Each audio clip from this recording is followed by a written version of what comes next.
जे विद्यार्थी यूपीएससी किंवा एमपीएससी करता समाजशास्त्र विषय निवडतात त्यांच्या मनातला जो सर्वात मोठा प्रश्न आहे, हा विषय घेतल्यानंतर तो सेफ आहे का, या विषयामध्ये मला 300+ गुण मिळतील का, या विषयामध्ये गुण मिळवण्याकरिता कोणत्या प्रकारे तयारी करावी लागेल, किती वेळामध्ये मला या विषयावरती पकड निर्माण होईल, किती वेळ मला यासाठी दिवसभराचा द्यावा लागेल, कोणत्या पद्धतीने कोणत्या स्रोतांची मी या ठिकाणी वापर केला पाहिजे, हे सगळं करत असताना मला मार्गदर्शन त्या ठिकाणी उपलब्ध आहे का, या विषयाबाबत तुमच्या मनात असणाऱ्या प्रत्येक प्रश्नाविषयी आपण चर्चा करणार आहोत. पुन्हा एकदा आपल्या सर्वांचं हार्दिक स्वागत आपल्या the officer your personal mentor या प्लॅटफॉर्म वरती. आणि मित्रांनो, आपल्या मनातले जे अनेक प्रश्न आहेत की समाजशास्त्र हा सुरक्षित विषय आहे का, मी तो निवडल्यानंतर मला यातून नक्की यश मिळेल का, मग मला त्याच मुद्द्यांकडे तुम्हाला घेऊन जायचं आहे की समाजशास्त्राची तयारी करत असताना विद्यार्थ्यांच्या मनातले अनेक प्रश्न, आणि हे प्रश्न हे खरं तर त्याची उत्तरं अगदी साधी सोपी आहेत, परंतु ती उत्तरं आपण आज या ठिकाणी चर्चा करूयात. आणि ते म्हणजेच वेगवेगळे प्रश्न आहेत. जसं की सर्वात पहिला मुद्दा येतो, यूपीएससी मध्ये समाजशास्त्र हा जो वैकल्पिक विषय आहे तो सर्वात चांगला आहे का. चांगला याचा अर्थ काय की तो सुरक्षित आहे का, आणि जर तो सुरक्षित आहे का, तर सुरक्षित याची जी व्याख्या आहे ती कशी असते हो. सुरक्षित याचा पहिला मुद्दा असतो, जो मला यशस्वी बनण्यासाठी आवश्यक तेवढे गुण मला याच्यातून मिळतील का. ते किती असतात, तर 300+ हा तो आकडा असतो की 300+ मला याच्यातून गुण मिळू शकतात का, हा पहिला मुद्दा आहे. दुसरा मुद्दा की या विषयामध्ये स्केलिंग होतं का. आता बरेचसे नवखे विद्यार्थी असतील, त्यांना स्केलिंग हा पॅटर्न माहित नसेल. स्केलिंग म्हणजे काय, तर काही वेळेस काय होतं, काही ऑप्शनलच्या प्रश्नपत्रिका सोप्या असतात आणि त्या वर्षी त्यामुळे त्या विषयामध्ये विद्यार्थ्यांना अगदी अव्वाच्या सव्वा गुण मिळतात. ऍव्हरेज मिळतात किती, 300 350 खूप झालं, हे टॉपर्स, एखादा दुखता. मात्र ऍव्हरेज किती, 275 280 हे ऍव्हरेज आहे समजा. पण एखाद्या वर्षी एखाद्या विषयातल्या विद्यार्थ्यांना प्रश्नपत्रिका सोप्या असल्या कारणाने अव्वाच्या सव्वा गुण मिळाले. तर मग आयोग काय करतं, तर ते इक्वालिटी आणण्यासाठी म्हणून त्या विषयामध्ये जे विद्यार्थी आहेत त्यांचं ना स्केलिंग करतं. म्हणजेच काय, सरळ जे तुम्ही आजकाल TCS मध्ये रॅशनलायझेशन ऐकलं असेल बघा, तर तशा प्रकारे यूपीएससी काय करते, त्या विषयामध्ये जवळपास सर्वच विद्यार्थ्यांचे 20 मार्क्स समजा काढून टाकते. समजा एक्स नावाचा विषय आहे, तर खूप मार्क्स जास्त पडले म्हणून काय केलं त्यांनी, 20 मार्क्स सगळ्यांचे सर्रासपणे कट करून टाकले. मग ज्याचे चांगले आहे त्याचेही 20 कमी झाले, ज्याचे नाही आहे त्याचेही 20 आणखी कमी झाले. हा स्केलिंगचा प्रकार असतो. पण मागच्या 2 दशकांचा जर विचार केला तर सोशिओलॉजीमध्ये अजून एकदाही आपल्याला अशा प्रकारचं स्केलिंग झाल्याचं पाहायला मिळत नाही. आणि सगळ्यात महत्वाचा मुद्दा काय आहे की सोशिओलॉजी हा सुरक्षित विषय का आहे. कारण मित्रांनो, सोशिओलॉजी हा प्रेडिक्टेबल आहे, याचा अंदाज लावता येतो, अंदाज वर्तवता येणारा हा विषय आहे. म्हणजे तुम्ही आगामी आता मुख्य परीक्षा आहे, सुरू होईल 22 तारखेपासून, तर तुम्ही त्याचा जरी विचार केलात ना, तर तुम्हाला हे दिसेल की या आत्ताची येणारी परीक्षा असो, पुढच्या वर्षी तुम्ही जेव्हा परीक्षा द्याल तेव्हाच असेल, आपण जवळपास 70% पेपर प्रेडिक्ट करू शकतो की ह्या टॉपिक्स वरती, या थीम वरती हे प्रश्न येणार आहेत. आणि या तिन्ही कारणामुळे, ज्याच्यामध्ये मार्क्स असतील, स्केलिंग असेल, अंदाज असेल, या तिन्ही कारणामुळे हा विषय सुरक्षित आहे. ओके, सो आपला प्रश्न काय की यूपीएससी मध्ये समाजशास्त्र हा वैकल्पिक विषय चांगला आहे का, तो सुरक्षित आहे का. तर हो, तो सुरक्षित आहे. कारण या विषयामध्ये एक तर तुम्हाला ऍव्हरेज गुण मिळतात किंवा खूप चांगले गुण मिळतात. ऍव्हरेज गुण इन द सेन्स 250+, खूप चांगले गुण म्हणजे 300+. दुसरा मुद्दा, समाजशास्त्र विषयामध्ये आतापर्यंत तुम्हाला स्केलिंग झालेलं कधीही पाहायला मिळत नाही, ज्यामुळे विद्यार्थ्यांवर अन्याय होत नाही या विषयाच्या. आणि तिसरा मुद्दा, हा विषय, या विषयाच्या प्रश्नपत्रिका मुख्य परीक्षेतल्या आपल्याला प्रेडिक्ट करता येतात. जवळपास 70% पोर्शन, 70% प्रश्न आपल्याला प्रेडिक्ट करता येतात. आणि त्याच्यामुळे होतं काय की हा विषय आपल्यासाठी अत्यंत सुरक्षित आहे. आणि त्याचबरोबर या विषयामध्ये जे टॉपर्स आहेत आपले आणि आपल्या सोबतच इतर भागातून सुद्धा, ते टॉपर्स ही याची काय आहे, साक्ष आहे, पुरावा आहे की या विषयातून विद्यार्थ्यांना खूप चांगल्या पद्धतीने गुण मिळतात आणि त्यामुळे तो सुरक्षित विषय आहे. ठीक आहे, मग याला जोडूनच मला तुम्हाला सांगायचं आहे की ते म्हणजे पुढचा प्रश्न काय असतो, गेल्या काही वर्षामध्ये समाजशास्त्र निवडणाऱ्या उमेदवारांचे गुण कसे होते, या विषयातून टॉपर्स काही त्यात आहेत का, हा एक महत्वाचा प्रश्न आहे. म्हणजे विद्यार्थ्यांना शेवटी काय आहे बघा, की आपण ताकाला जाऊन भांडं लपवायचं नाहीये. म्हणजे कसं की आपण गेलोय ताक मागायला शेजारच्याकडे, मात्र तिथे जाऊन काय करतोय, भांडं लपवतोय. आणि मग त्यांनी विचारलं काय रे कसं काय आला, नाही काय नाही आपलं सहज आलो होतो हे ते, मग बाकी बरं आहे का सगळं, अरे हो बाकी बरं आहे पण तू आला कसं काय, नाही काय नाही, मग ते हात का लपवलेत मागे, नाही नाही हे काय, हा हे भांडं दिलं हो आईनं, म्हणजे आई म्हणाली की ताक आहे का तुमच्याकडे, हे असं नाही करायचंय. म्हणजेच काय की आपण विषय निवडतोय का, कारण मला त्याच्यातून खूप चांगले गुण मिळवायचे, मला यशस्वी व्हायचंय, मला ह्या परीक्षेच्या माध्यमातून पद मिळवायचंय, नोकरी मिळवायचंय, लवकरात लवकर स्थिर स्थावर व्हायचंय, हा आपला मुख्य हेतू आहे. आणि तो हेतू साध्य करत असताना मग या परीक्षेतून गुण मिळतात का, या विषयातून टॉपर्स आहेत का, मागच्या काही वर्षातले ट्रेंड कसे आहेत हेच पाहणं पण साहजिक आहे. येस, हातच्या काकणाला आरसा कशाला. आणि म्हणून तुम्हाला मग आपलेच काही विद्यार्थी त्या ठिकाणी दाखवतो. यावर्षी आदिती चौगुले, ज्याच्या आत्ताची 63 रँक आहे, ऑल इंडिया रँक जी आहे तर 63 आहे, आणि ऑप्शनल सब्जेक्ट तिचा सोशलॉजीचा होता. 2019च्या आपल्या बॅचची ती विद्यार्थिनी आहे. यापूर्वी तिचं गेल्या वर्षी इंडियन डिफेन्स अकाउंट सर्व्हिस मध्ये सिलेक्शन झालं होतं, यावर्षी इंडियन ऍडमिनिस्ट्रेटिव्ह सर्व्हिससाठी सिलेक्शन झालंय, आणि ऑप्शनल मध्ये 280 एवढे गुण तिला आहेत. हा बघा, त्यानंतर या ठिकाणी तुम्हाला ओंकार आहे. ओंकारचं गेल्या वर्षी सिलेक्शन झालं आणि तो आता इंडियन रेल्वे मॅनेजमेंट सर्व्हिस मध्ये आहे. ओंकारचे गुण 265 आहेत. त्याचबरोबर त्याच वर्षी, ज्या वर्षी ओंकार सिलेक्ट झाला त्याच वर्षी अतिशय चांगल्या मार्कांनी, म्हणजे आपण बघाल तर खूप खडतर प्रवास आहे, आणि ह्या सगळ्या खडतर प्रवासातून जाऊन, म्हणजे मला आठवतंय 2018-19ची बॅच, आणि त्या बॅच मधूनच बहुतांशी हे विद्यार्थी आहेत. आणि मधला कोविडचा जो कालखंड आहे त्या कालखंडावरती मात करून, त्याचबरोबर घरची अत्यंत बेताची परिस्थिती असताना सुद्धा जे यश मिळवलं जातं त्या यशाला एक वेगळी झालर असते, त्या यशाला एक वेगळ्या प्रकारचं कोंदण असतं असं आपण त्याला म्हणू शकता. आणि मग अशा पद्धतीने जिथे विद्यार्थी तुमच्या समोर ते यश घेऊन येतात तर त्याच्यापेक्षा मोठी बाब कोणती नसते. आणि तिथे आपल्या यशाला किंवा आपल्या त्या कष्टाचं चीज झाल्याचं आपल्याला पाहायला मिळतं. तर हा सूरजला सुद्धा इंडियन रेल्वे सर्व्हिस मिळालेली आहे. त्याचबरोबर आपला 2022 मध्ये सिलेक्शन झालं तुषार पवार. आता तुषारला सुद्धा जे मार्क्स होते ते 245 होते, पण त्या मार्क्समुळे तो आज इंडियन रेल्वे मॅनेजमेंट सर्व्हिस मध्ये आहे. माफ करा, सूरज जो आहे तो इंडियन रेव्हेन्यू सर्व्हिस मध्ये सिलेक्शन झालंय, आणि तुषारचं आज तो त्याचा परिवीक्षा दिन कालावधी जो आहे ट्रेनिंगचा तो संपवून तो आता त्या ठिकाणी काम करतोय. त्याचबरोबर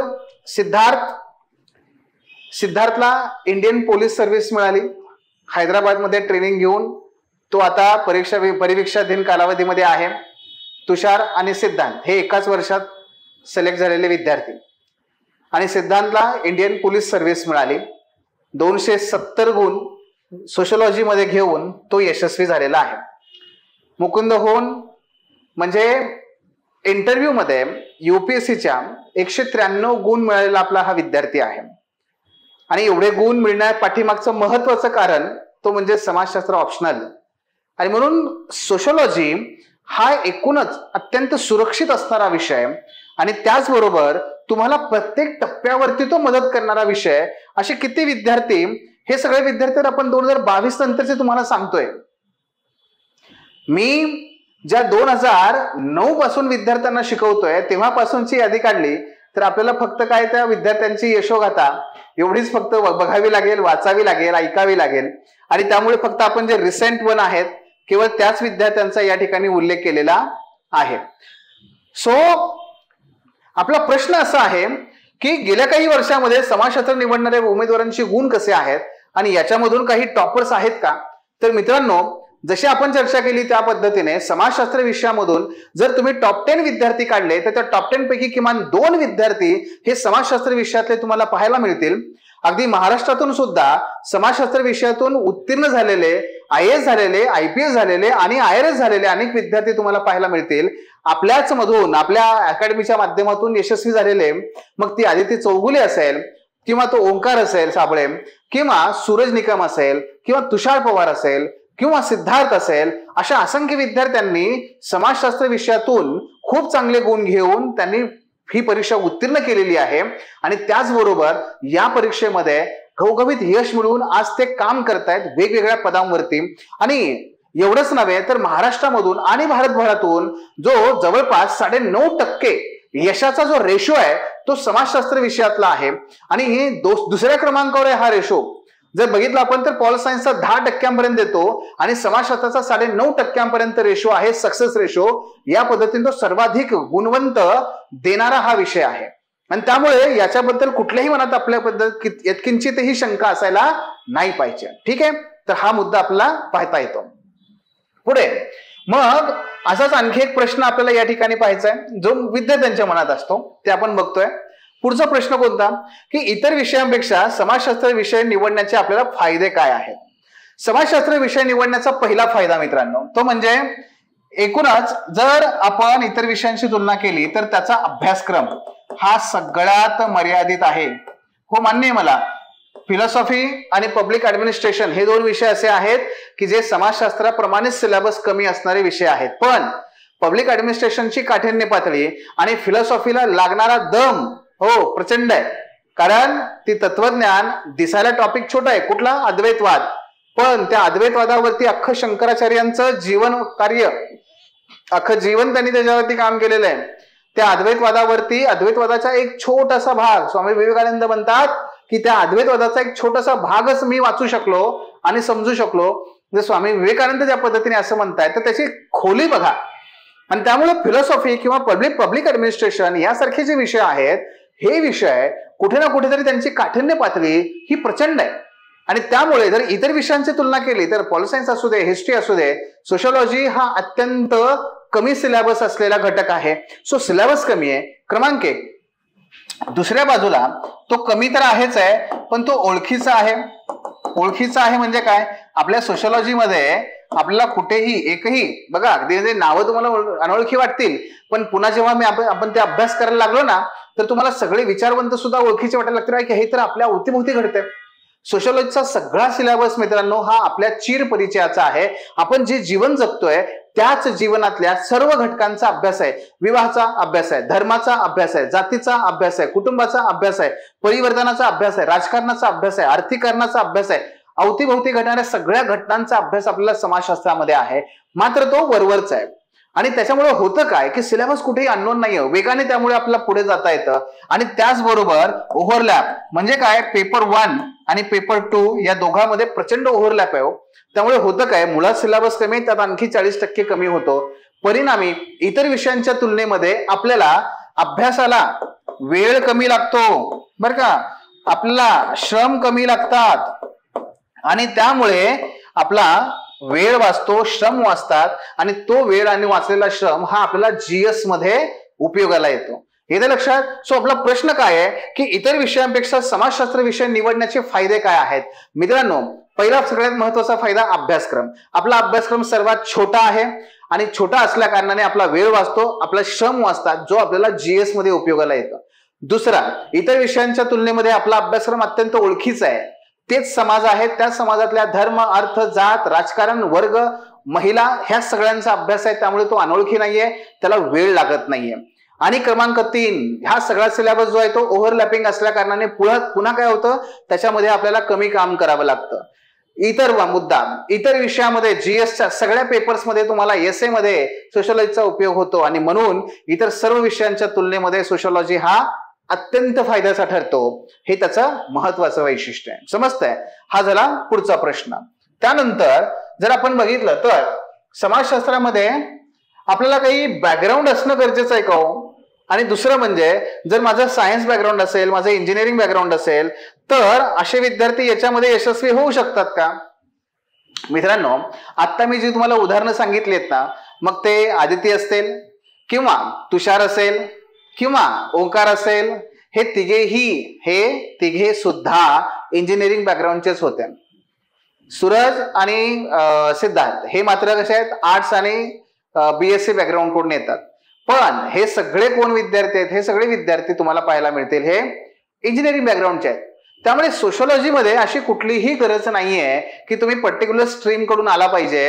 अहो, उलट असं आहे की तुम्ही ज्या काही स्ट्रीमचे असाल त्या स्ट्रीम मधला अभ्यास तुम्हाला इथे उपयोगाला येतो, त्यातले कौशल्य तुम्हाला इथे उपयोगाला येतात. त्यामुळे अशा प्रकारची कुठलीही नीड याच्यामध्ये नाही. तुम्ही अगदी सहजपणे ह्या विषयात पुढे जाऊ शकता. बिलकुल त्या ठिकाणी काळजीचं कारण नाहीये. आणि म्हणूनच समाजशास्त्र हा विषय घेण्यासाठी मला कुठल्या प्रकारच्या शैक्षणिक बॅकग्राऊंडची पार्श्वभूमीची गरज आहे का? बिलकुल नाहीये. कारण जर तुम्ही आर्ट्सचे असाल तर तुम्हाला सिलेबस ओळखीच आहे. जर तुम्ही कॉमर्स किंवा तुम्ही सायन्सचे विद्यार्थी असाल तरी सुद्धा तुम्हाला सिलेबस ओळखीचा आहे, कारण त्यातले बरेच घटक आपल्या सोशॉलॉजीमध्ये येतात. जर तुम्ही इंजिनिअरिंग किंवा सायन्स पर्टिक्युलर प्रोफेशनल डिग्री तुमची असेल तर मित्रांनो, त्या ठिकाणी तुम्ही जी कौशल्य विकसित केली आहेत, अतिशय टू द पॉइंट लिहिण्याची, टीकात्मक परीक्षणाची, क्रिटिकल थिंकिंगची, ती सगळी कौशल्य तुम्हाला सोशॉलॉजीमध्ये उपयोगाला येतात. आणि मित्रांनो, तुम्ही कुठल्याही ब्रँचचे असाल, समाजात तर याच जगलाय, वाढलाय. आता वयाची 20-21 वर्ष तुमची झालेली आहेत. मग त्या समाजामध्ये जगत असताना तुम्हाला जो काही समाज तुम्ही अनुभवलाय ना, तो तुमचा समाजशास्त्र आहे. तुम्हाला पर्टिक्युलर एका कुठल्याही बॅकग्राऊंडची गरज नाहीये. आणि म्हणूनच समाजशास्त्र हा सगळ्या विद्यार्थ्यांना आपलासा वाटतो. त्याचं कारणच ते आहे. आणि याच्यामध्ये त्यातून यशस्वी होणारे विद्यार्थी जे आहेत ते वेगवेगळ्या बॅकग्राऊंडचे आहेत. मी जसं सांगितलं तुम्हाला की आदिती चौगुले असेल किंवा तुषार असेल किंवा ओंकार असेल, हे सगळे इंजिनिअरिंग बॅकग्राऊंडचे आहेत. आणि त्यामुळे कुठल्याही प्रकारे याच्यात आवश्यकता नाहीये की मी याच बॅकग्राऊंडचा किंवा त्या बॅकग्राऊंडचा असलो पाहिजे. ठीक आहे, हेही आपल्याला याच्यामध्ये पाहता येतं. पुढचा प्रश्न तो म्हणजे समाजशास्त्रामध्ये अभ्यासक्रम किती मोठा आहे? सिलेबस पूर्ण करण्यासाठी आपल्याला किती वेळ लागेल? तर मित्रांनो, जसं आपण आता चर्चा करत होतो, समाजशास्त्रामध्ये अभ्यासक्रम हा अत्यंत मर्यादित आहे. आणि ह्या मर्यादित अभ्यासक्रमाला पूर्ण करण्यासाठी जर वेळ मला विचाराल तर जर मेंटॉरशिपच्या बॅच माध्यमातून गेलात तर तुम्ही 3+1 बरं का, म्हणजे 3 महिने ते 3.5 महिने एवढ्या कमी वेळामध्ये विद्यार्थ्यांनी ऑप्शनल कव्हर केलेला आहे. कव्हर इन द सेन्स फक्त लेक्चर नव्हे तर पीवायक्यूचं analysis, conceptual clarity, notes making, answer writing, feedback, revision, हे सगळं झालेलं आहे. आणि पुढे 1 महिना किंवा आणखी 2 याच्यामध्ये विद्यार्थ्यांनी काय केलंय, व्हॅल्यू ऍडिशन सुद्धा केलेली आहे. त्यामुळे विषय मुळात मर्यादित असल्या कारणाने ऑटोमॅटिक काय होतं, आपला वेळ वाचायला लागतो आणि आपण त्याच्यामध्ये चांगलं काम करतोय, चांगल्या पद्धतीने पुढे जाता येतं. आणि इथे वेळ वाचला, एवढ्या कमी वेळेमध्ये मला ऑप्शनलवर कमांड मिळवता आली, व्हॅल्यू ऍडिशनला वेळ मिळाला, तर डेफिनेटली तुम्ही त्या स्पर्धेमध्ये पुढे जाता. हे आपल्या मेंटरशिपच्या बॅचचं पण वैशिष्ट्य आहे, हे समाजशास्त्राचंही वैशिष्ट्य आहे. आणि म्हणून आपला जो प्रश्न आहे तो काय की याचा अभ्यासक्रम किती मोठा आहे आणि हा सिलेबस पूर्ण करण्यासाठी मला किती वेळ लागेल? तर मित्रांनो, याचं उत्तर मी तुम्हाला सांगितलं त्या पद्धतीनेच आहे. समाजशास्त्राचा अभ्यासक्रम अतिशय छोटा आहे, अतिशय संक्षिप्त आहे, ओव्हरलॅपिंग खूप आहे आणि त्याच्यामुळे याला सर्वात कमी वेळ लागतो. मेंटरशिपच्या बॅचच्या माध्यमातून विद्यार्थ्यांनी 2.5 महिने ते 3 महिने 3.5 महिने मॅक्स त्यांनी ऑप्शनल कमांड मिळवलेले आहे, ज्याच्यामध्ये पीवायक्यूचे अनालिसिस करून त्यांनी आयोगाच्या अपेक्षा समजून घेणं, कॉन्सेप्च्युअल क्लॅरिटी करणं, थिंकर्स आणि थेअरीवरती कमांड मिळवणं, नोट्स काढणं, त्याचबरोबर आन्सर रायटिंग करून त्याच्यावरती फीडबॅक घेणं, टेस्ट लिहिणं, त्यातून फीडबॅक घेणं आणि रिव्हिजन करणं, ह्या सगळ्या गोष्टी मित्रांनो त्यांनी 3 ते 3.5 महिन्यामध्ये कंप्लीट केलेल्या आहेत. उर्वरित आणखी 2-2.5 महिने आपल्याला व्हॅल्यू ऍडिशनला मिळत आहेत. 6 महिन्यामध्ये तुम्ही इतर सर्व कॉम्पिटिटरच्या तुलनेमध्ये फार पुढे निघून गेलेले असता. हा समाजशास्त्राचाही फायदा आहे आणि हे आपल्या मेंटरशिप बॅचचाही फायदा आहे.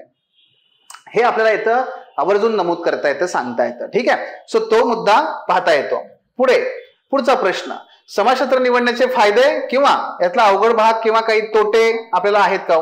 तर जसं आपण आता विचार केला की समाजशास्त्रामध्ये हो सगळं चांगलं सांगताय सर, पण याच्यात काही आव्हान आहेत का, यात काही तोटे आहेत का, याच्यामध्ये काही आहेत का काही गोष्टी? मित्रांनो, याचं आव्हान किंवा तोटे बरं का, या सगळ्यामध्ये एकच शब्द मी वापरेन, तो आहे समाजशास्त्रीय परिप्रेक्ष्य.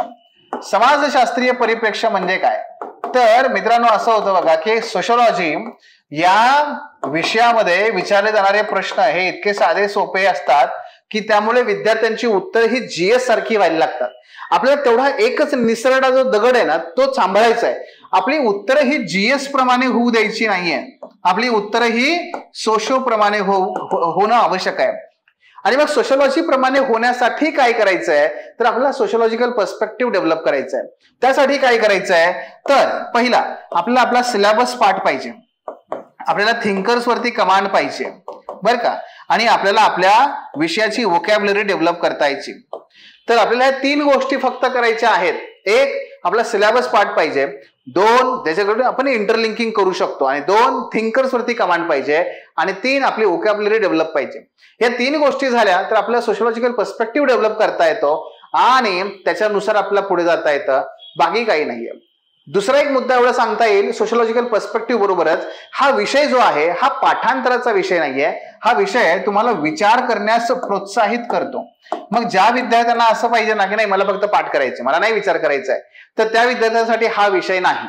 पण जे विद्यार्थी असं म्हणतील की नाही मला विचार करायला आवडतं, मला इंटरलिंकिंग करायला आवडतं, मला अवतीभोवतीच्या घडणाऱ्या घटना आहेत त्यांच्याबद्दल माझी मतं तयार करायला आवडतं पाठांतरापेक्षा सुद्धा, त्या विद्यार्थ्यांसाठी हा विषय आहे. तर ह्या 2 बाबी आपण याच्यामध्ये पाहिल्या पाहिजेत, एक परिप्रेक्ष्य आणि दुसरा विचार. ठीक आहे. मग आपला प्रश्न काय आहे की या विषयामध्ये काही अवघड भाग आहे का किंवा या विषयामध्ये काही तोटे आहेत का? मित्रांनो, समाजशास्त्राच्या विषया संदर्भात जर आव्हान असतील तर ती 2 मुख्य आव्हान आहेत. एक म्हणजे हा पेपर अतिशय सोपा आहे, हा विषय अतिशय सोपा आहे, प्रश्न विचारले जातात ते सुद्धा सोपे असतात. त्यामुळे होतं काय विद्यार्थ्यांकडून लिहिली जाणारी उत्तरं ही जीएस प्रमाणे होतात, ती होऊ द्यायची नाहीयेत. आपल्याला त्यामध्ये सोशोलॉजिकल पर्स्पेक्टिव्ह डेव्हलप करायचं आहे आणि हेच आव्हान आपल्या समोर आहे. एकदा का आपण ते आव्हान पेललं की आपल्याला ह्या विषयामध्ये खूप चांगले मनासारखे गुण मिळतात. मग सोशोलॉजिकल पर्स्पेक्टिव्ह डेव्हलप करण्यासाठी काय करायचंय? पहिला क्रमांक 1 आपला सिलेबस पाठ पाहिजे, जेणेकरून आपल्याला इंटरलिंकिंग करता येईल, तीच परिभाषा वापरता येईल. क्रमांक 2 थिंकर्स वरती कमांड मिळवायचे, त्यांच्या थिअरी त्यांच्या कॉन्सेप्ट याच्यावरती कमांड मिळवायचे. आणि क्रमांक 3 आपल्याला आपल्या विषयाची परिभाषा, जे कीवर्ड्स असतात महत्वाचे ते विकसित करायचे, ते वापरायचे आपल्या उत्तरामध्ये, जेणेकरून आपलं उत्तर हे समाजशास्त्रीय वाटेल. बस ह्या 3 गोष्टी करा, सोशोलॉजिकल पर्स्पेक्टिव्ह डेव्हलप होऊन जातो. आणि दुसरं महत्वाचं आव्हान म्हणजे यातलं काय आहे की या विषयामध्ये आपला पाठांतर नाहीये, विचार करायचा आहे. मी जे वाचतोय ते माझ्या अवतीभोवती मला लागू करता येतं का? माझ्या अवतीभोवती घडणाऱ्या घटनांचं मी जे वाचलंय त्याच्या माध्यमातून मला त्याकडे पाहता येते का? विचार करायला लावणारा हा विषय आहे. ज्या विद्यार्थ्यांना पाठांतर आवडतं त्यांच्यासाठी हा विषय नाहीये, पण ज्या विद्यार्थ्यांना हे जमतं की नाही मला विचार करायचा आहे, मला अवतीभोवती घडणाऱ्या घटनांचा त्याच्या पाठीमागची पार्श्वभूमी समजून घ्यायची आहे, त्याच्यावरती माझं मत बनवायचंय, त्या विद्यार्थ्यांसाठी हा विषय आहे. बाकी या विषयामध्ये इतर कोणत्याही प्रकारची आव्हानं किंवा तोटे नाहीयेत आणि त्यामुळे तो सेफेस्ट आहे. बघा लक्षात घ्या, हा यातला मुद्दा सांगता येतो. आणखी एक प्रश्न विद्यार्थ्यांचा तो म्हणजे जनरल स्टडीजशी याचा काय संबंध आहे? निबंध आणि मुलाखतीमध्ये हा विषय किती महत्वाचा ठरतो, किती उपयोगाला येतो? मित्रांनो, GS1 जर लक्षात घेतला तर तुम्हाला इंडियन सोसायटी हा जवळपास 70 मार्काला, कारण आता तर बघितलं असेल तुम्ही गुण वाढत चाललेले आहेत इंडियन सोसायटीचे, 70 मार्काला. GS2 अगदी GS1 मध्ये जो हिस्ट्री आहे ना त्या वर्ल्ड हिस्ट्रीमध्ये सुद्धा बघा तुम्हाला जो इंडस्ट्रियल रेव्होल्युशन, फ्रेंच रेव्होल्युशन हे सगळं आपल्याला सोशोलॉजी मध्ये पण आहेत. हा पण ते ठीक आहे, सोडून दिले आपण ते. सोशल जस्टिस, जर सोशल जस्टिसचा विचार केला तर जवळपास 20 गुणांना आपल्याला सोशोलॉजी मदत करते. त्याच्यामध्ये आरोग्य आहे, शिक्षण आहे, अनुसूचित जाती, अनुसूचित जमाती आहे, महिला आहेत आणि इतर मागासवर्गीय, ह्या सगळ्यांचा ह्या सोशल जस्टिस मध्ये पार्ट येतो, तो आपल्याला इथे आहे. नंबर 3 GS पेपर क्रमांक 3 याच्यामध्ये तुम्हाला इकॉनॉमिक्स मध्ये बघा, इकॉनॉमिक्स मध्ये तुम्हाला लँड रिफॉर्म वगैरे पार्ट आहे, हा तो तुम्हाला सोशोलॉजी मध्ये कव्हर होतो. इंडस्ट्रियलायझेशनचा टॉपिक कव्हर होतो, रोजगाराचा टॉपिक कव्हर होतो, जो जवळपास 20 मार्क व त्यापेक्षा अधिक आहे. त्याचबरोबर GS3 मध्येच इंटरनल सिक्युरिटी हा टॉपिक जो आहे त्याच्यामध्ये काय दहशतवाद, ड्रग माफिया, युवकांचे प्रश्न वगैरे, नक्षलवाद यासारखे जे प्रश्न आहेत हे सगळे प्रश्न आपल्याला सोशोलॉजी मध्ये येतात. 30 मार्कांपेक्षा जास्त गुण तुम्हाला इंटरनल सिक्युरिटी मध्ये आहेत. GS क्रमांक 4 जर आपण 4चा विचार केला तर जो एथिक्सचा पेपर आहे त्यातला 1/3 पार्ट मित्रांनो, किती 1/3 पार्ट हा सोशल सायकोलॉजीचा पार्ट आहे. नुसती सायकोलॉजी नाही आहे, ती सोशल सायकोलॉजी आहे. आणि ह्या सोशल सायकोलॉजीचा बेस जो तयार करतो तो तुम्हाला सोशलॉजी तयार करून देतो. हा तुम्हाला सर्वात मोठा ऍडव्हान्टेज त्या ठिकाणी आहे. आणि एसे मध्ये सुद्धा तुम्हाला ऍटलिस्ट 2 एसे हे सोशलॉजी मधून दरवर्षी विचारले गेलेले पाहायला मिळतात, सेक्शन ए मध्ये, सेक्शन बी मध्ये. शिवाय एसे मधून काय होतं, एसे मध्ये सोशलॉजीचा पर्स्पेक्टिव्ह तुम्हाला खूप मत्तीला येतो.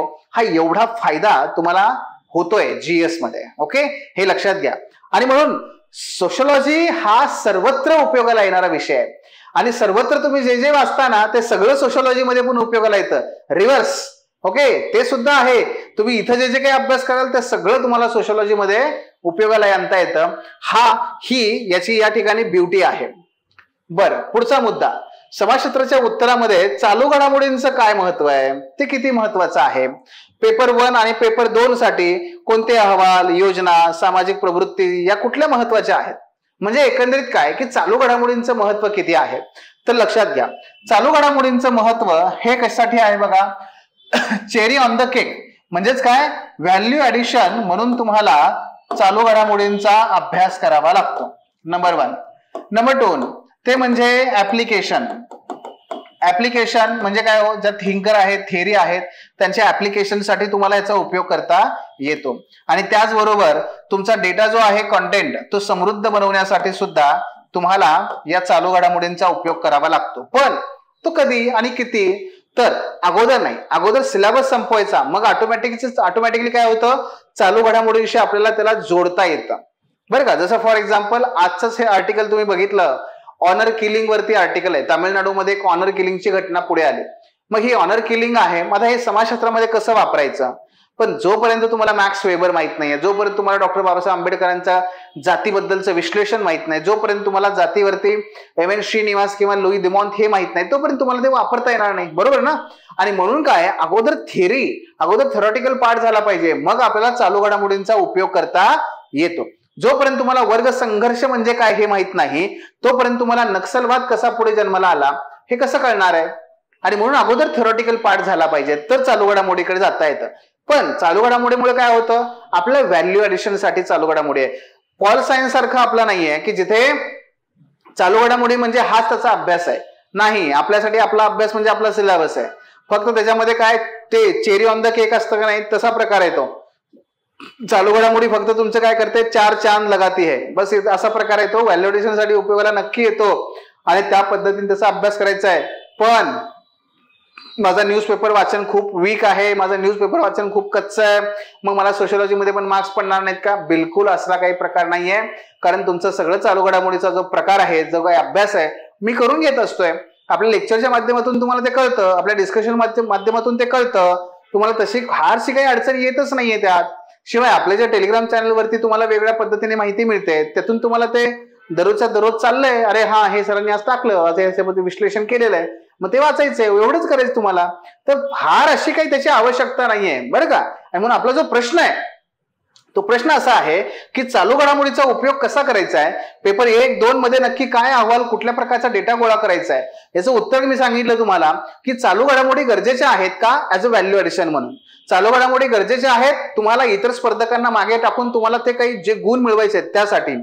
चालू घडामोडी का महत्वाचे आहे, कारण जे थिंकर थिअरी आपण अभ्यास करू ते प्रत्यक्षात कसं अवलंबायचं, कसं आपल्या अवतीभोवतीचा अप्लाय करायचं, त्यासाठी चालू घडामोडी तुम्हाला डेटा तुमचा आशय समृद्ध करण्यासाठी महत्वाचा आहे. हो, पण चालू घडामोडीचा अभ्यास करायचा कसा याचं उत्तर आहे ते म्हणजे अगोदर थिअरी संपवा, अगोदर आपला सिलेबस संपवा. तुम्ही जसं सिलेबस संपवत पुढे पुढे जाल, जसं तुम्ही थिंकर कव्हर करत पुढे जाल, तसं तुम्हाला चालू घडामोडीचा उपयोग कसा करायचा हे कळायला लागेल. फॉर एक्झाम्पल कार्ल मार्क्स यांचा वर्ग संघर्ष सिद्धांत पाहिला की मग नक्षलवाद काय आहे, कसा अप्लाय करायचा हे कळायला लागतं. आणि त्यामुळे जोपर्यंत जातीचा अभ्यास आपण करत नाही थेरॉटिकली, तोपर्यंत ऑनर किलिंग सारख्या घटना आपल्याला कळणार नाही आहेत. आणि म्हणून अगोदर थिअरीवरती काम करा, ऑटोमॅटिकली चालू घडामोडीचा अभ्यास कसा करायचा हे कळायला लागेल, समजेल. आणि त्याचबरोबर आपण आपल्या चालू घडामोडीचे जे आपले जे वेगवेगळ्या प्रकारचे चॅनल्स आहेत टेलिग्रामचे, तिथे सुद्धा तुम्हाला सतत अवगत करून देतोय. लेक्चर मधून तुम्हाला ते कळणारच आहे. So absolutely don't worry. Okay, don't worry. आणि त्याच्यापेक्षा तुम्ही सिलेबस संपवण्यावरती अधिक भर दिला पाहिजे. व्हॅल्युएशनच्या स्टेजला तुम्ही चालू घडामोडींच्या मागे लागलं पाहिजे. गेटिंग? हा सुद्धा त्यातला एक महत्वाचा मुद्दा आहे. बरं, आणखी एक प्रश्न आहे. भारतीय आणि जागतिक समाजातील उदाहरणं आपल्या उत्तरात किती महत्वाची असतात? आपल्या भारतीय समाजात घडणाऱ्या घटना ह्या किती महत्वाच्या असतात? खरं तर हा चालू घडामोडीला जोडूनच हा प्रश्न आहे. पण हा प्रश्न कसा मी तुम्हाला मुद्दाम का सांगतोय, कारण यामध्ये एक महत्वाचा मुद्दा असतो बघा, तो म्हणजे केस स्टडीजचा. केस स्टडीज. आता केस स्टडीज काय असतात, तर एखादा संशोधक असतो किंवा एखादा अभ्यासक असतो आणि तो एका विशिष्ट ठिकाणी जातो. ठीक आहे, आणि त्या विशिष्ट ठिकाणी जाऊन तो काय करतो, त्याचा अभ्यास करतो. उदाहरण घ्या. उदाहरणार्थ पी साईनाथ हे फार मोठे वन ऑफ द ग्रेट असे हे जर्नलिस्ट आहेत. द हिंदूला त्यांनी ग्रामीण जे काही सेक्शन आहे तो सांभाळला आणि त्याच्यामध्ये काम केले जाणे. आणि मग पी साईनाथ त्यांनी काय केलं, विदर्भातले शेतकरी यांच्यावरती खूप मोठं अध्ययन केलं आणि ते अध्ययन करून विदर्भातल्या शेतकऱ्यांच्या आत्महत्येचा प्रश्न नक्की काय आहे, नक्की कसा बदल होतोय समाजामध्ये आणि त्यामुळे हा शेतकरी का आत्महत्या करण्यासाठी प्रवृत्त होतोय, याच्यावर त्यांचं खूप मोठं काम आहे. मग आपण जेव्हा जेव्हा कधी शेतकऱ्यांच्या आत्महत्याबद्दल लिहू वाचू तेव्हा तेव्हा आपल्याला पी साईनाथ यांच्याबद्दल लिहिणं, मेन्शन करणं गरजेचं ठरतं. सो अशा पद्धतीने या घटना ज्या आहेत त्या आपल्याला इथे उपयोगाला येतात. मग असंच बघा, एक थॉमस फ्रीडमन नावाचे इकॉनॉमिस्ट आहेत. त्याचबरोबर जोसेफ स्टिग्लिट्झ नावाचे एक विचारवंत आहेत. या दोघांनी एकूणच जागतिकीकरणावरती खूप मोठं काम केलेलं आहे. भारतातले जर बघितले आपण तर नीती आयोगाचे माजी अध्यक्ष अरविंद पंगारिया असतील किंवा भगवती असतील, अमर्त्य सेन असतील, यांनी सुद्धा जागतिकीकरणावरती मोठं काम केलेलं आहे. मग ह्यासारखे जे विचारवंत आहेत ना ते आपल्याला उपयोगाला येतात. त्याच्यामुळे आपल्या उत्तरामध्ये व्हॅल्यू ॲडिशन होते आणि आपलं उत्तर इतरांपेक्षा वेगळं दिसायला लागतं. कुठून आणायचे? मैं हूं ना, मी आहे की तुम्हाला द्यायला सगळं. का घाबरताय तसं? काही घाबरायचं कारण नाहीये. आणि त्यामुळे बघा आपला प्रश्न काय आहे की भारतीय आणि जागतिक स्तरावरच्या घटना त्यांचा उपयोग कसा करायचा ते उत्तरामध्ये लिहिलं पाहिजे का? तर हो, हे उत्तरामध्ये लिहिलं पाहिजे. जसं फॉर एक्झाम्पल भारतीय समाजामध्ये जर शेतकऱ्यांच्या आत्महत्याबद्दल तुम्ही लिहित असाल तर पी साईनाथ हे पत्रकार होते, त्यानंतर ते अभ्यासक सुद्धा आहेत. त्यांनी विदर्भामध्ये राहून त्या ठिकाणी अध्ययन केलं, तिथे आपला अहवाल मांडला, त्याबद्दलचे फाइंडिंग काढलेले आहेत आणि म्हणून शेतकऱ्यांच्या आत्महत्येबद्दल तुम्ही लिहित असाल तर पी साईनाथ यांनी जे काही निष्कर्ष मांडलेत ते तुमच्या उत्तरामध्ये येणं अपेक्षित आहे. हे आलं तर आपल्या उत्तराला व्हॅल्यू ॲडिशन होते. तसंच आहे जागतिकीकरणाबद्दल लिहित असाल तर पी साईनाथ यांच्या बरोबरीनेच तुम्ही जगदीश भगवती असतील, अरविंद पंगारिया असतील, अमर्त्य सेन असतील, यासारख्या विचारवंतांचंही तुम्ही नाव त्याचा समावेश केलं पाहिजे, त्यांचे फाइंडिंग सांगितले पाहिजे. पण हे मिळवायचं कुठून? माझ्याकडून. मी आहेच आहे. त्यामध्ये आपल्या नोट्स असतील, आपल्या पीपीटी असतील, आपल्या लेक्चर्स असतील, याच्या माध्यमातून तुम्हाला हे मिळणारच आहे. पण हे करायचंय का? तर हो, निश्चित केलं पाहिजे. यातून आपल्याला एक व्हॅल्यू ॲडिशन मिळत जाते. ठीक आहे. पुढचा मुद्दा तो म्हणजे फ्लो चार्ट्स, माइंड मॅप यासारख्या बाबींचा उपयोग करायचा का? व्याख्या, तुलना, टीका यांचा उत्तरामध्ये किती महत्व आहे याला? बघा, एक विद्यार्थ्यांच्या मनातला सतत असणारा हा प्रश्न आहे, तो म्हणजे उत्तर लेखन करत असताना समाजशास्त्रामध्ये फक्त पॅराग्राफ वाईजच गेलं पाहिजे का? याच्यामध्ये फ्लो चार्ट आणि आकृत्या नाही काढायच्या असंच आम्ही ऐकलेलं आहे. मित्रांनो, हे सगळं काय आहेत हे गैरसमज आहेत. असं काहीही नाही. आपण आपल्या उत्तरामध्ये फ्लो चार्ट काढू शकतो, नव्हे काढायला पाहिजे. प्रत्येक उत्तरामध्ये एक फ्लो चार्ट, पण तो समर्पक स्वरूपातला असावा, काढला पाहिजे. डायग्रामचा वापर करा, फ्लो चार्टचा वापर करा, टी डायग्रामचा वापर करा आणि डेटा वापरा, काही हरकत नाहीये. याच्यामुळे काय होतं, आपल्या उत्तराला एक प्रभावी बनवता येतं. आपले जे मांडणी करतोय, जे युक्तिवाद करतोय त्याला समर्थन करता येतं, त्याला अधिक चांगल्या प्रकारे तिथे सिद्ध करता येतं. पटतं परीक्षकाला की नाही, हे उत्तर खूपच छान लिहिलं या विद्यार्थ्याने, आणि म्हणून ते करा, ते केलं पाहिजे. हे लक्षात घ्या. जर समजा मी हरित क्रांतीबद्दल लिहित असेल, आपला एक टॉपिक आहे की हरित क्रांतीचे सकारात्मक आणि नकारात्मक परिणाम सांगा, तर मी मॅप काढून हरित क्रांती ज्या ठिकाणी प्रदेशात झालेली आहे त्या ठिकाणी का नाही दाखवणार? मी दाखवू शकतो महाराष्ट्राचा मॅप काढून की, आणि त्यात मॅपमध्ये दाखवू शकतो की पश्चिम महाराष्ट्रामध्ये हरित क्रांती घडून आली आहे आणि इथे हो महाराष्ट्रातल्या हरित क्रांतीचा दुसरा टप्पा इथे आपल्याला सांगता येतो. मग इथे काय आहे, इथे समृद्धी आहे, इथे या पद्धतीने जे काही आर्थिक उत्पन्न आहे हे जास्त आहे, मी त्या ठिकाणी लिहून दाखवलं. आणि दुसऱ्या बाजूला मराठवाडा आणि विदर्भ हा जो पट्टा आहे त्याला मी तिथे छायांकित करेन आणि तिथे लिहून दाखवेन की नाही बघा या ठिकाणी मात्र काय उत्पन्न कमी आहे, आत्महत्येचं प्रमाण एवढं आहे, हे या पद्धतीने मानव विकास निर्देशांकामध्ये हे अशा प्रमाण यांचं कमी आहे. झालं ना? किती छान पद्धतीने मी मांडणी केली तिथे. मी करू शकतो, मी करायला हवं. तुलनात्मकरित्या सुद्धा मी ते करू शकतो. माझ्या उत्तरामध्ये तुलनात करणारे असे टेबल पण असायला हवेत, ते असतील आणि बऱ्याच विचारवंतांनी ते केलेले आहेत ऑलरेडी. मग आपण का नाही करायचे? करा, ते नक्की केले पाहिजे. ओके, सो आपला प्रश्न काय आहे? माझ्या उत्तरामध्ये मी फ्लोचार्ट्स, माइंड मॅप्स, आकृत्यांचा वापर केला पाहिजे का? मी व्याख्या, तुलना यासारख्या बाबी कंपल्सरी लिहिल्या पाहिजेत का? हो मित्रांनो, समाजशास्त्र म्हणजे फक्त पॅराग्राफ मध्ये उत्तर असं बिलकुल नाही. प्रश्नाची गरज ओळखा आणि त्याच्यानुसार उत्तर लिहा. प्रश्न बघा, जर प्रश्नामध्ये तुम्हाला आकृती काढणं अपेक्षित असेल नक्की काढा. तुम्ही फ्लोचार्ट वापरा, माइंड मॅप वापरा, तुम्ही टेबल वापरा, तुम्ही वेगवेगळ्या प्रकारच्या डायग्रामच्या माध्यमातून भरपूर सारा कॉन्टेंट अतिशय छोट्या स्वरूपात देऊ शकता. ते वापरा, करा. निश्चितच जर आपल्याला एखादा, समजा आता मी उदाहरण सांगितलं, हरितक्रांतीबद्दल मला लिहायचंय, तर त्याच्यामध्ये मी महाराष्ट्राचा मॅप काढेन, भारताचा मॅप काढेन आणि मी लिहीन. मी लिहिलं पाहिजे. जर मला समजा पेपर 2 मध्ये पर्यावरणीय चळवळीबद्दल विचारले, तर मी चिपको कुठे झाली, अपिको कुठे झाली, ह्या सगळ्या चळवळींचा एक मॅप काढून त्या ठिकाणी ते मी डॉट डॉट डॉट करून दाखवेन. म्हणजे परीक्षकाला ते सोपं होईल ना. अरे हा, ह्या विद्यार्थ्याला सगळं माहितीये, तर काढा, निश्चित काढा. त्याच्यामुळे व्हॅल्यू ऍडिशन होते. आपल्या उत्तरामध्ये 4 चांद लागतात, आपल्याला चांगले गुण मिळतात, आपण कॉम्पिटिशनला मागे टाकतो. मित्रांनो हे करा, हे आत्ताच केलं पाहिजे. आपल्या नोट्समध्ये हे असलं पाहिजे, तर डेफिनेटली याचा फायदा होतो. व्याख्येमुळे प्रस्तावना प्रभावी ठरते. तुलना केल्यामुळे परीक्षकाला तुमचा जो कंटेंट आहे तो वाचणं सहज सोपं होतं. परीक्षकाचं काम सोपं झालं की गुण मिळतात, लक्षात ठेवा. ओके, सो हे सुद्धा आपण केलं पाहिजे. टेस्ट सिरीज महत्वाची आहे का? उत्तर लेखनाला याच्यामध्ये किती महत्व आहे? कुठल्या चुका होतात विद्यार्थ्यांच्या? मित्रांनो, टेस्ट सिरीज अत्यंत महत्वाची आहेच आहे, जी आपल्याला आपली बॅच संपल्यानंतर आपल्याला त्या ठिकाणी ती लावायची असते किंवा ती करायची असते, द्यायची असते. टेस्ट सिरीज ही कधी आहे बघा? बॅच संपल्यानंतर आपलं सगळं लेखन वगैरे झालेलं आहे, फीडबॅक चांगला मिळाला आहे, आपल्या बेसिक टेक्निकल ज्या चुका आहेत त्या झालेल्या आहेत, दूर झालेल्या आहेत, तेव्हा आपण टेस्ट सिरीज कडे गेलं पाहिजे. परीक्षेच्या अगोदरची टेस्ट सिरीज जी असते ती अत्यंत महत्वाची ठरते. क्रमांक 1. क्रमांक 2, तो म्हणजे नक्की उत्तर लेखनामध्ये विद्यार्थी कोणत्या चुका करतात, हे एक महत्वाचा मुद्दा आहे. आणि तो म्हणजे विद्यार्थी पहिले चूक करतात प्रश्न समजून न घेणं. त्यामुळे होतं काय, दुसरी चूक होते ती म्हणजे मला जे माहिती आहे ते मी द्यायला लागतो, परीक्षकाला जे पाहिजे मी ते देत नाही. आणि त्यामुळे बाहेर आल्यानंतर मुलं मला सांगतात, सर पेपर खूप छान गेला, सगळं लिहून आलोय. अरे हो, पण ते परीक्षेची गरज पूर्ण करणारं उत्तर आहे का? हे सगळ्यात महत्वाचा पहिली चूक होते विद्यार्थ्यांकडून. दुसरी काय चूक होते, ही उत्तरं जीएस सारखी होतात. बऱ्याच विद्यार्थ्यांना पेपर 2 मध्ये मार्क्स का मिळत नाहीत? कारण उत्तरं जीएस सारखी लिहून येतात. ते बिलकुल होऊ द्यायचं नाहीये. तिसरं, संकल्पना नक्की काय आहे, कुठल्या प्रकारे आपण त्याचं विश्लेषण केलं पाहिजे, कॉन्टेक्स्ट आजचा कुठला आहे हा देता आला पाहिजे, ही चूक त्या ठिकाणी होते विद्यार्थ्यांच्या. आणि म्हणून या चुका आपल्या टाळल्या तर आपल्या उत्तराला खूप चांगल्या प्रभावी बनवणं शक्य होतं. म्हणजेच काय, आपला प्रश्न काय की उत्तर लेखनामध्ये सामान्यपणे कोणत्या चुका करतात? विद्यार्थी पहिले चूक करतात ते म्हणजे प्रश्नाची गरज ओळखत नाहीत. नक्की प्रश्नामध्ये काय अपेक्षित आहे, त्या प्रश्नाला काय अपेक्षित आहे, काय विचारायचे परीक्षकाला, हे ते ओळखत नाहीत. आणि त्यामुळे काय होतं, विद्यार्थी त्यांना जे माहिती आहे ना ते सरळ सरळ सरळ लिहून येतात आणि त्यांना असं वाटतं की भरली की पानं सगळी पण मार्क्स नाही पडले. अरे पण त्या प्रश्नाची गरज पूर्ण करणारं उत्तर लिहिलंयस का? क्रमांक 1. क्रमांक 2, उत्तर लेखनामध्ये नक्की ज्या कॉन्सेप्ट आहेत त्याची क्लॅरिटी तुला आहे का? क्रमांक 3, जो कॉन्टेक्स्ट आहे, म्हणजे आज जर समजा काही ऑनर किलिंगची घटना घडत असेल, आज जर समजा कुठेतरी एखाद्या शेतकऱ्यांच्या आत्महत्यांचा प्रश्न असेल, तर काय होतं, आयोग त्या पद्धतीने त्या कॉन्टेक्स्टने प्रश्न विचारतं. मग आपलं हे कर्तव्य आणि जबाबदारी बनते की तुम्ही त्या कॉन्टेक्स्टला जोडलं पाहिजे, चालू घडामोडींचा कॉन्टेक्स्ट त्याला देता आला पाहिजे.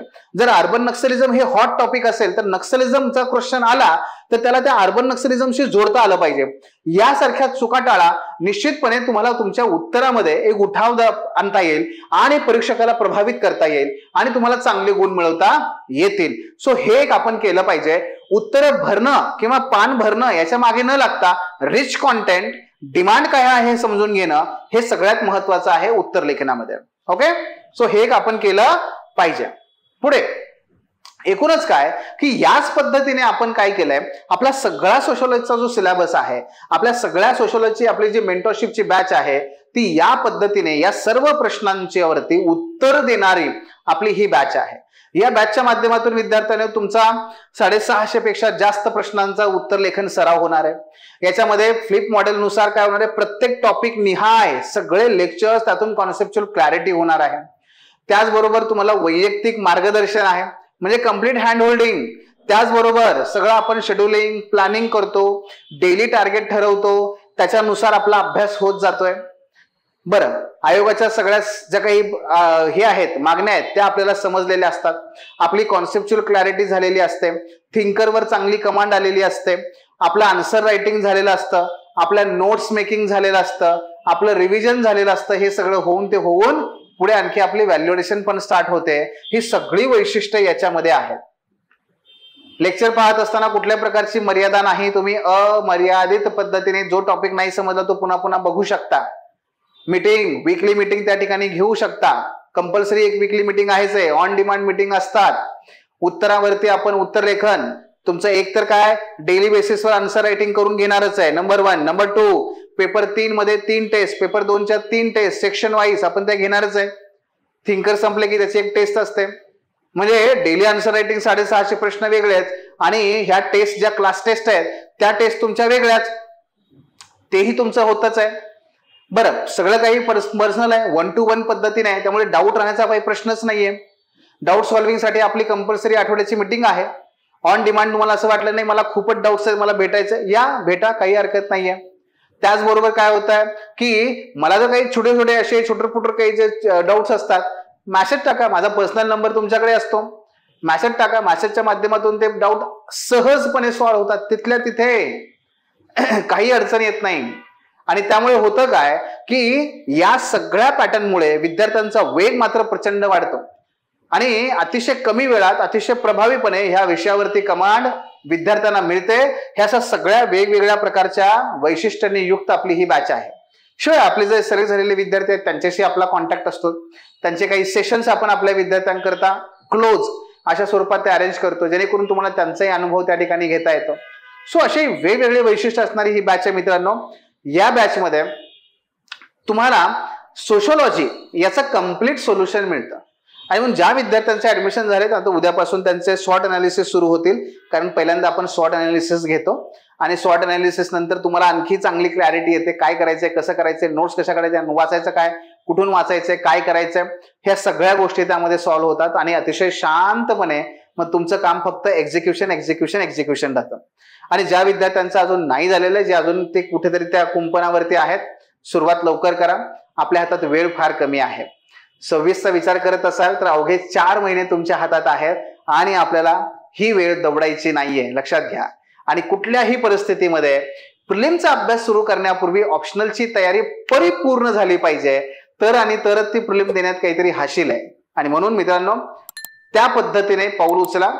एक पाऊल उचला, आम्ही अनेक पावलं टाकण्यासाठी तिथे तयार आहोतच. ठीक आहे, भेटूया. धन्यवाद. Thanks for watching. If you found this video valuable, don't forget to like, share and subscribe our channel. The Officer, your personal mentor.